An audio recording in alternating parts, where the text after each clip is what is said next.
کہ جن کا حقیقت سے کوئی تعلق نہیں ہوتا مگر بڑی اچھی لگتی ہیں، خصوصاً جن کے بارے میں کہا جائے، تو میں شکریہ ادا کر سکتا ہوں اپنے برادر سلمان صدیقی کا۔ خط رانا کے موجب ابن کلیم احسن نظامی۔ خط رانا کے موجب ابن کلیم احسن نظامی بھی اس معمور عالم سے رخصت ہوئے۔ کل نفس ذائقۃ الموت، آج وہ کل ہماری بات ہے۔ ابن کلیم کا اصلی نام تو محمد اقبال خان لنگا تھا اور وہ حافظ قرآن بھی تھے، مگر دنیائے خطاطی و دنیائے ادب میں وہ ابن کلیم احسن نظامی کے نام سے جانے پہچانے جاتے تھے۔ 3 جنوری 1946 میں پیدا ہونے والے اس بچے کی قسمت میں کیا اعزاز لکھا تھا اسے تو ان کے گھر والے بھی نہیں جانتے تھے، مگر جب خاندان کا سربراہ خود نیک، دیندار اور صاحب علم ہو تو پھر اس کی نسل میں بھی ایسے ہی باکمال افراد جنم لیتے ہیں جیسے ابن کلیم نے اپنے خاندان کا نام روشن کیا۔ اب ذرا ان کے خاندان کے بزرگوں کا حال سنیے۔ ابن کلیم کے پیر و مرشد خواجہ نظام الدین توسیع رحمۃ اللہ علیہ، ابن کلیم کے دادا حافظ محمد عبداللہ خان لنگا اور ان کے والد اور استاد مخدوم محمد حسن کلیم احسن التحریر اپنے وقتوں کی نامور ہستیاں گزری ہیں۔ اپنے والد محمد حسن خان کلیم احسن التحریر کے حوالے سے کلیم صاحب ابن کلیم کہلائے اور اپنے پیر و مرشد خواجہ نظام الدین توسیع کی نسبت سے احسن کے ساتھ نظامی کا لاحقہ لگایا۔ ان کے والد کا خطاب احسن التحریر تھا۔ یوں محمد اقبال خان لنگا علمی، ادبی اور خطاطی کی دنیا میں ابن کلیم احسن نظامی کے نام سے معروف ہوئے۔ میری نیاز مندی ابن کلیم سے گزشتے 25 برسوں سے تھی۔ ہم دونوں میں ایک ادبی رشتے کے ساتھ ساتھ ایک قلبی رشتہ بھی تھا اور طویل وقفے کے باوجود اس رشتے میں کوئی فرق نہیں آیا۔ وہ میرے کیسے دوست تھے، میں ان کے لیے کیا اہمیت رکھتا تھا اور وہ مجھ سے کتنی اپنائیت رکھتے تھے، یہ سب کچھ بیان کر کے میں اپنا ادبی قد بڑا کرنا نہیں چاہتا کہ ابن کلیم اور میرے درمیان رشتے کا تعلق ہم دونوں کے قلب سے تھا اور اب ان کی یاد بھی اس قلب میں یادگار بن گئی۔ ابن کلیم یوں تو بہت اچھے نصاب بھی تھے۔ ان کے خطاطی اور خاص طور سے خط رانا کے حوالے سے ہندوستان میں ماہرین خطاط نے ان کو کئی مرتبہ دعوت دی اور وہ اپنے خط رانا کے فن پارے لے کے ہندوستان گئے اور اپنی مہارت فن کا لوہا منوایا۔ میں نے جیسے بھی کہا کہ وہ نصاب بھی تھے، ان کے 3 سفر نامے آ چکے ہیں۔ انہوں نے مجھے اپنے سب سے پہلے ہندوستان کے سفر کی رودات پر مشتمل کتاب دلی یاترا جب دی تو یقین جانیے کہ میں اس سفر نامے کو ایک ہی نشست میں پڑھ گیا، اس لیے کہ اس میں کمال منظر نگاری کا نہیں تھا بلکہ ان کا اسلوب بیان اس قدر برجستہ، سلیس، رواں اور شستہ تھا کہ ہر پڑھنے والے نے یہی محسوس کیا کہ وہ ابن کلیم کے ساتھ محو سفر ہے۔ دل میں اتر جانے والی ایسی تحریریں وہی لکھتے ہیں جن کو زبان و بیان پر مکمل عبور ہو اور جو اپنی بات کو اس مؤثر انداز میں لکھنا جانتے ہوں کہ پڑھنے والا ان کی تحریر میں ڈوب جائے اور بے اختیار یہ کہہ اٹھے میں نے یہ جانا کہ گویا یہ بھی میرے دل میں۔ ابن کلیم کی اب تک 31 تصانیف آ چکے ہیں، یہ سب نے بیان کر دیا، اب چونکہ میں نے بھی لکھ لیا ہے۔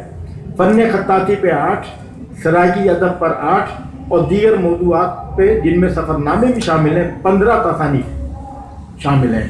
ابن کلیم صاحب ملتان کے اصل باشندے ہیں، اس لیے وہ اپنی ماں بولی سرائکی سے بھی قطعاً غافل نہیں رہے اور سرائکی ادب پر ان کی کتابیں بیش بہا ہیں۔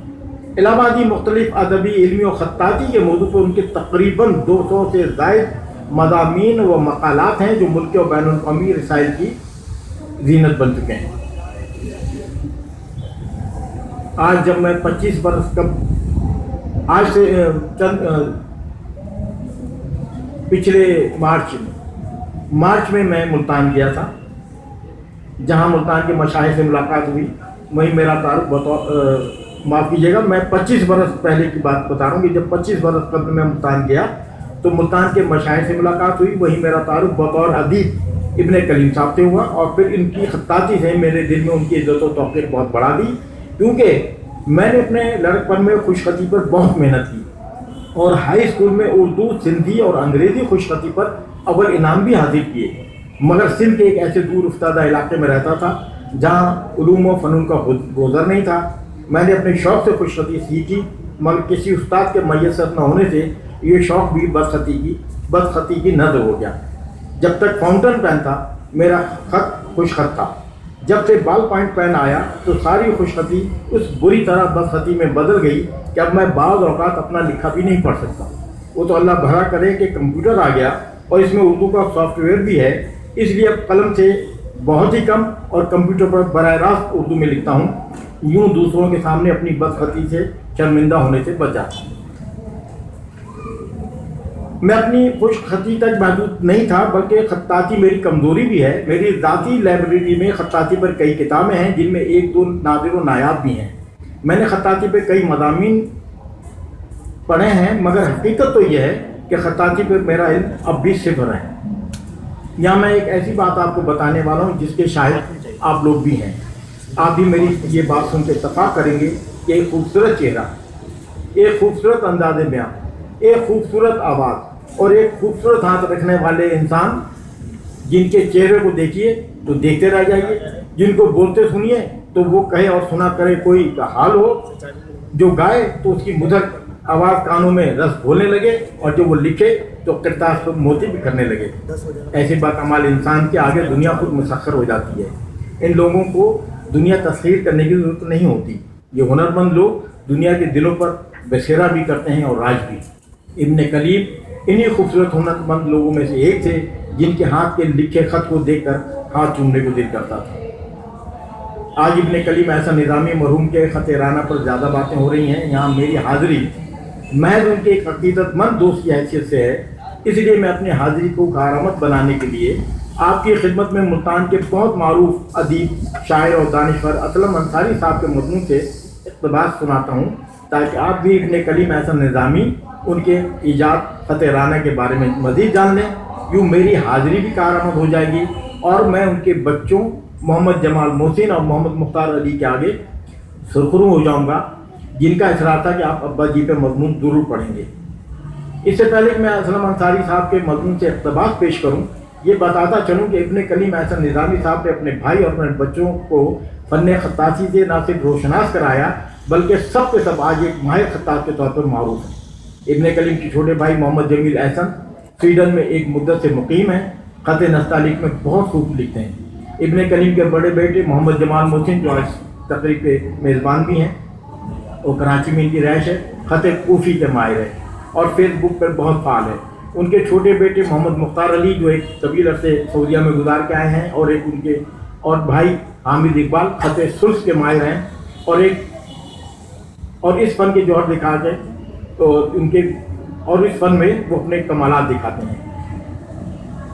اور محمد مختار علی جو ہے وہ فیس بک میں بہت فعال ہے، اور محمد مختار علی اور یہ ہمارے محمد جمال محسن بھی مشاہیر ادب کے بہت خوبصورت نام، یہ خط کوفی میں وہ خط سلس میں لکھ کے فیس بک میں پیش کرتے رہتے ہیں۔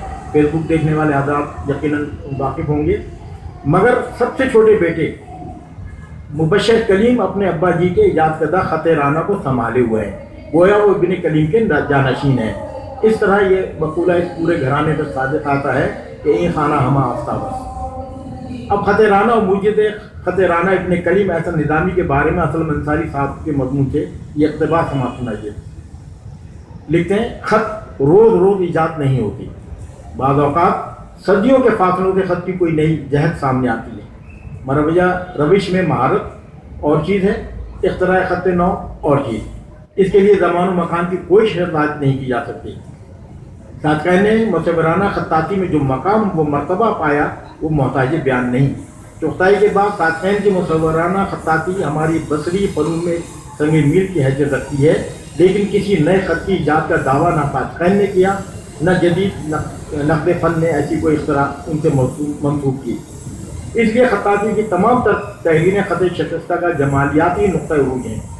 نسق اور نستعلیق صدیوں سے بر صغیر میں ایک ہی روش اور ایک ہی نہج پر ارتقا پذیر رہے ہیں، یعنی تمام تر فنی اضافات کے باوجود نسق اور نستعلیق ہی رہے، لیکن عصر حاضر میں ایک نئے خط کی ایجاد کا فرق جس ندرت پسند خطاط کے حصے میں آیا وہ ملتان کے حافظ محمد اقبال احسن المعروف ابن کلیم ہیں، جن کے 9 ایجاد خط رانا نے 2 دہائیوں کے عرصے میں ملک گیر اعتبار و امتیاز ہی حاصل نہیں کیا، بلکہ بیرون ملک بھی اپنی اس حیثیت خاص میں مشہور و معروف ہیں۔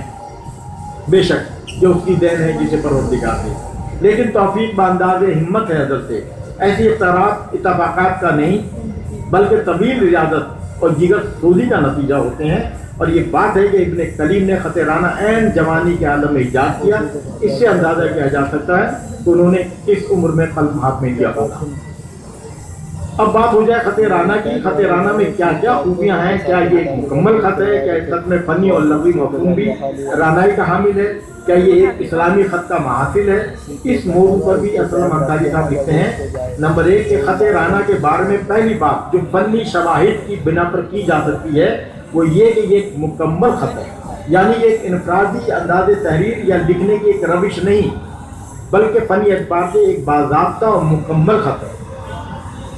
ارباب لغت نے رانائی کو خوبصورتی کا ہم پلہ قرار دیا ہے۔ اگر رانا اور رانائی کی لغوی تحقیق کی جائے تو خط رانہ کی خوبیوں اور خصوصیات کے ساتھ نام کی ہم آہنگی حیران کن دکھائی دیتی ہے۔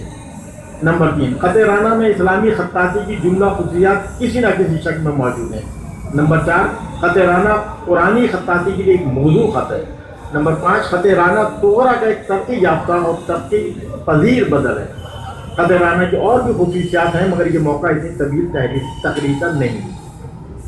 ملتان کے ایک بہت قابل علمی تحقیق اور ادبی شخصیت ڈاکٹر آصف کرنالی اللہ انہیں غریق رحمت کرے اپنے مضمون میں لکھتے ہیں، ابن کلیم کے قرآنی تغرے اور ان کے دوسرے معجزات قلم میرے دل اور دماغ کو علم و عرفان کے خزانوں سے بھر دیتے ہیں، اور مجھے محسوس ہوتا ہے کہ قلم خطاط ابن کلیم نے خط رانہ ایجاد کر کے مجھے، ہم سب کو، ہمارے عہد کو اور آنے والے ادوار کو جہاں جمالیات کے ایک نئے ضابطے سے آشنا کیا، وہیں ہماری دینی اور تہذیبی تربیت بھی کی ہے۔ تقریباً 4 ماہ قبل میں ملتان گیا تو ابن کلیم کے دفتر واقع حسن پروانہ روڈ میں ان سے ملاقات ہوئی۔ اسی بلڈنگ میں ان کے بیٹے محمد مختار علی نے بھی اپنا کیلی گرافی کا مکتبہ کھولا ہے۔ ان سے مل کر ایک قلبی سرور کا احساس ہوا، وہ بھی مجھ سے بہت انسیت رکھتے تھے۔ ہماری ملاقات 10 گھنٹوں کی تھی۔ مختار دوپہر کے کھانے کے لیے ہم سب کو تاج محل لے گئے۔ ڈاکٹر محمد امین، ابن کلیم، ڈاکٹر شہزاد کاظمی، مختار علی کراچی سے میرے ساتھ شاہنہ فلک صدیقی اور میں اس دعوت میں شریک تھے۔ کیا پتا تھا کہ یہ ملاقات آخری ہوگی۔ ملتان میں عزیز حاصل پوری استاد الشورا تھے، بہت نفیس انسان، بہت پختہ گو استاد شاعر۔ جب 1976 میں ابن کلیم نے خط رانہ پر کتاب مرتب کی تو عزیز صاحب نے ابن کلیم کے اس ہنر کی دل کھول کر بہت داد دی۔ 4 اشعار پر مشتمل اس چھوٹی نظم کے مصرع آخر سے مادہ تعریف بھی نکالی، آپ کے ضیافت طبع کے لیے پیش کرتا ہوں۔ اس نظم کا عنوان ہے چمنزار خطاطی۔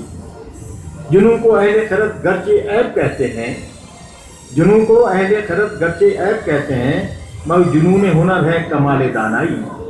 وہ خوش نویس ہے ابن کلیم ہفت کلیم، جمال فکر سے دی جس نے فن کو رانائی، کتاب کر کے مرتب بفن خطاطی، سعادت قلم ابن کلیم نے پائی۔ جب اس کتاب کی تاریخ لکھنے بیٹھے عزیز، زمین بدر سے ابھرے نقوش رانائی۔ آخری مصرع زمین بدر سے ابھرے نقوش رانائی۔ ہجری سن نکلتا 1398 اور عیسوی ہوتا ہے 1978۔